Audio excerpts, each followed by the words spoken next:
হুম, ready. কিছু পাইলে? হুদুদ পাখি কি শিওর হয়েছে ওইটা? হ্যাঁ, এবং কাঠবিড়ালি সম্পর্কে একটু জানো, ওই ওই জাত সম্পর্কে। কাঠবিড়ালি ওদের তিনটে দাগ। হ্যাঁ, এরা চঞ্চল, এরা হচ্ছে গিয়ে বিভিন্ন জায়গায় বীজ ছড়াতে সাহায্য করে আর ক্ষতিকর পোকামাকড় দমনে কিন্তু এরা কি করতেছে? এরা বেউদি জাল পাততেছে। হ্যাঁ, বেউদি জাল পাতে। বেউদি জাল, এই জাল সম্পর্কে কিছু কও। বেউদি জাল হচ্ছে গিয়ে নদী একটা ক্ষতিকর জাল।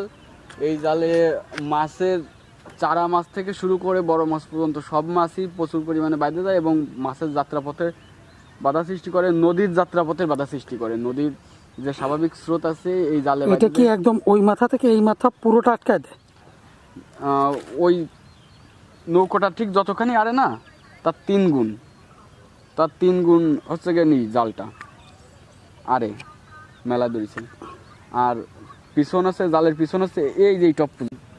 সমুদ্রে মাছ ধরার জন্য এই জাল ব্যবহার করে থাকে এবং অনুমোদিত।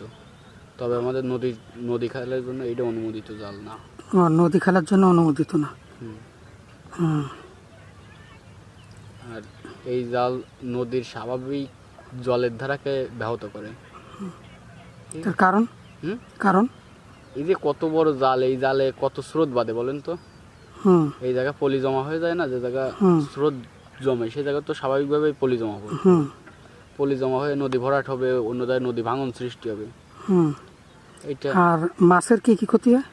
মাছের হচ্ছে গেন আপনার ছোট চারা পোনা থেকে শুরু করে হুম, একেবারে ডিম থেকে শুরু করে ডিম পর্যন্ত ইতিবাদী যায়। হুম। আর এটা এটা মাটি আটকে রাখে কিভাবে? হুম, এটা স্রোতের সাথে এটা আটকে রয়েছে কিভাবে? এটা কাঁকড়া বলে, ওইটারে কাঁকড়া বলে, যেটা আমরা নোঙ্গর বলি, গ্রাফি বলি। গ্রাফি তো ধরো টলার বাইদে রয়েছে, এতে কাঠ দিয়ে কিন্তু জাল বাইদে রয়েছে কি রে? এত স্রোতে জাল টিকে আছে কি? বড় বড় কাঠের যে না, গাছের গুড়ি না, হুম, সুন্দরী গাছের গুড়ি টুড়ি বা মোটা সোটা গুড়ি দিয়ে খাম্বার মতো এরকম একটা নোঙ্গর, সেটারে এদের ভাষায় আছে কাঁকড়া।